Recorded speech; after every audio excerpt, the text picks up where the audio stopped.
گذشت بر پدر و مادر صادق این همه سال این مدت. دومم میگن داغ برادره، آی خواهر و برادر صادق، میگن داغ برادر کمره، خواهر و برادرشو میشکنه. درد دل شما رو گفتم. اما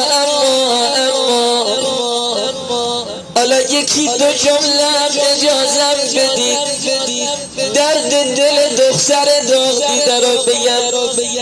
به خدا قسم اگر نخونم به من میگید فلانی مجلس ما کم گذاشتی، اما اگر بخونم میترسم حال مجلس منقلب بشه. چه کنم؟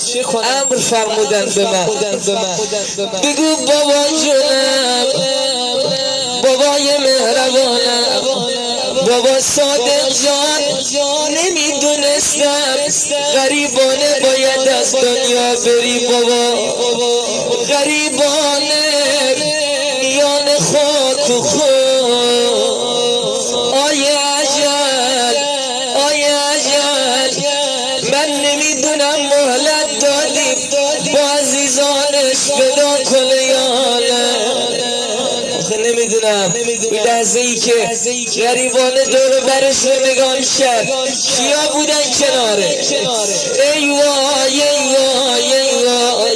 هر پدر و مادر اینطوری مردم میگه از جان خودش میگذره بر اولاده.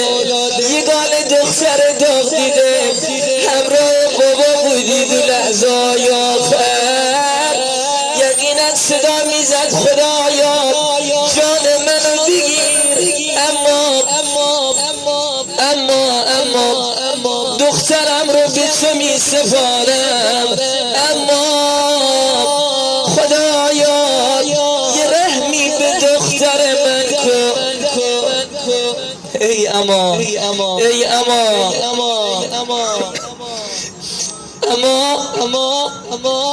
اینجا وقتی مردم بزرگوار این صحنه تصادف رو دیدن مردم شما رو کمک کردن. یقینا اومدن مردم همینطورن، رسم مردم اینه کمک میکنن به خانواده داغ دیده. اما من